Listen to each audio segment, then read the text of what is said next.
Suzana Alves removeu suas próteses. Não sei se vocês têm acompanhado. Por que Suzana Alves removeu suas próteses? E por que muitas pacientes têm procurado essa cirurgia de explante, não desejam mais as próteses? Suzana Alves procurou a gente para fazer uma consulta. Já tinha prótese há muitos anos, mais de 20 anos de prótese de silicone. Referia dor na mama esquerda. Tinha exames que mostravam ruptura dessa prótese à esquerda e ela já tinha contratura capsular. O que é a contratura capsular? Quando a cápsula endurece. Além disso, ela já não se via mais com a prótese, ela já não estava mais contente com o formato da mama, ela não desejava mais ter prótese, ela buscava mais o natural. Como muitas pacientes que procuram a gente, procurando a naturalidade, procurando ter a sua beleza natural novamente, sem a utilização de corpo estranho dentro da pessoa, né? Então muitas pessoas hoje se incomodam com isso numa atividade física, ao correr a prótese incomoda. Por quê? Porque ao longo da vida a gente pode ter ganhado peso, perdido peso, isso faz com que a mama fique mais pesada, isso incomoda numa atividade física. Outras queixas de outras pacientes também, dores nas mamas, que a Suzana Alves também tinha dor nas mamas, principalmente na mama esquerda. Quando a gente realizou o explante da Suzana Alves, como vocês podem observar no vídeo, a cápsula estava extremamente grossa, endurecida e tinha calcificação lá dentro. Essa parte branca que vocês observam é calcificação, muito tempo de prótese. Tem gente que pode desenvolver isso antes, mas normalmente prótese de muito tempo, longa data, essa cápsula ela vai se calcificando, ela vai endurecendo e isso pode causar deformidade nas mamas e dores nas mamas. Qual outra causa que a gente observa que as pacientes procuram a gente para realizar o explante? Sintomas, vários sintomas, passou em vários médicos devido a alguns sintomas e não se descobriu nenhuma doença específica e quando ela faz o explante ela melhora desses sintomas. Isso já tem vários estudos que mostram isso, que chama-se doença do silicone. Ainda não é uma doença, não tem um CID, aquele código de doença, já tem estudos que mostram a doença relacionada ao implante de silicone, que ao retirar tem melhora dos sintomas, que normalmente os sintomas mais comuns são cefaleia, queda de cabelo, ansiedade, fadiga, cansaço. São dois sintomas muito comuns entre as pacientes que ao retirar a prótese tem melhoras importantes. Isso todos os dias quando a gente conversa com os nossos pacientes, elas se referem melhora desse sintoma de cansaço e fadiga. Outros sintomas, dores articulares, dores no corpo, insônia, sudorese noturna, começa a suar muito à noite. Então são vários sintomas que podem sim estar relacionados ao uso da prótese de silicone, ao uso de um corpo estranho que gera um processo inflamatório. Sempre que a gente realiza o explante, a gente manda aquela cápsula para um estudo anatomopatológico, para uma biópsia e vem lá processo inflamatório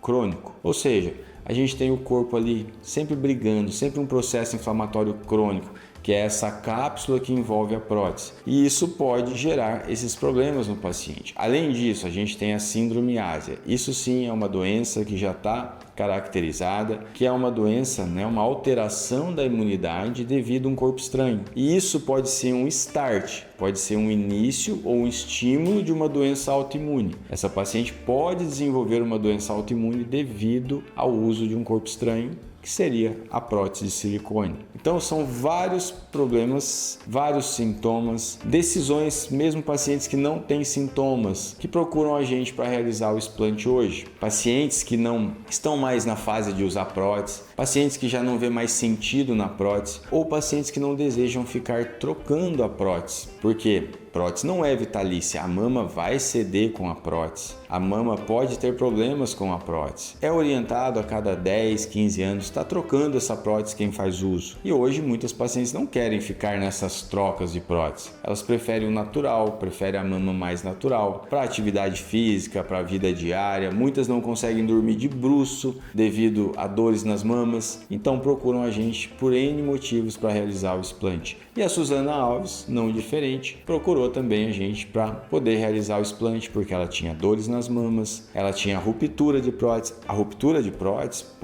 aquele gel pode ser captado pelo organismo e ser depositado em outras partes do corpo, em órgãos, em linfonodos, e isso pode gerar problemas para o paciente. Então, quando tem ruptura de prótese, deve-se imediatamente conversar com seu médico para ver que conduta você vai tomar, se você vai preferir trocar ou se você vai realizar o explante. Hoje, na nossa rotina, a gente realiza o explante, a gente não realiza prótese de silicone no nosso consultório. A gente realiza cirurgias de mamas sem prótese. E na cirurgia de explante da Suzana Alves, como a mama já havia bastante tempo com a prótese, a mama já tinha um pouquinho de queda, foi optado em realizar a mastopexia. E além disso, a gente associou a lipoenxertia. Por quê? Porque ao retirar a prótese, a mama vai ficar menor, ela vai diminuir. E muitas pacientes desejam ter um pouquinho mais de volume, um pouco mais de contorno. Não que a lipoenxertia vai deixar essa mama como uma prótese, mas a gente consegue melhorar essa mama com a lipoenxertia. Então a gente faz o explante, a gente reposiciona o tecido mamário internamente, a gente tira o excesso de pele que chama mastopexia e a gente realiza a lipoenxertia melhorando o volume e melhorando o contorno mamário. E tem pacientes que, na verdade, muitas vezes não precisa de realizar a mastopexia. Muitas pacientes a gente realiza apenas o explante. Por quê? Porque ela não teve queda de mama, não cedeu a mama. Tem pacientes que a mama se manteve no lugar, a qualidade da pele se manteve, então a gente realiza o explante, pontos internos, reposicionando essa mama. Muitas vezes, se ela tiver uma pequena queda, a gente consegue elevar essa mama com alguns pontos internos e fazer a lipoenxertia ou não, dependendo do que a paciente decide. Importantíssimo nos casos de explante, que a gente considera adequado, é retirar toda a cápsula. De preferência, realizar um explante em bloco, onde a gente realiza o explante com a cápsula totalmente envolvendo aquela prótese. Quando isso não é possível, às vezes a prótese está embaixo do músculo, é uma cirurgia mais difícil, é uma cirurgia que tem um pouco mais de risco. A gente às vezes não consegue realizar em bloco, mas a gente vai lá e vai retirar toda a cápsula. O importante é realizar a cirurgia retirando toda a cápsula. Por quê? Porque nessa cápsula pode ter resíduo de silicone e isso pode ser um estímulo de processo inflamatório, de parte imunológica. A cápsula, ela não deixa de ser uma cicatriz e esse processo inflamatório pode sim virar um câncer, um linfoma anaplásico de célula gigante, carcinoma espinocelular. Então, alguns tipos de cânceres que se desenvolvem na cápsula pode acontecer caso não seja retirado toda a cápsula. Então, Suzana Alves procurou a gente para realizar a cirurgia de explante devido às dores, devido à ruptura dessa prótese, devido a essa prótese estar há muito tempo com ela e ela não desejar mais a prótese. Então realizamos a cirurgia foi tudo bem, a cirurgia ficou ótima, resultado muito bonito. Suzana Alves está super contente com a sua cirurgia, mesmo sem utilização de prótese, conseguimos dar um formato de mama bonito, uma mama natural, com o volume que ela desejava. Se você gostou desse vídeo, curta, compartilhe, ative as notificações para receber os próximos vídeos.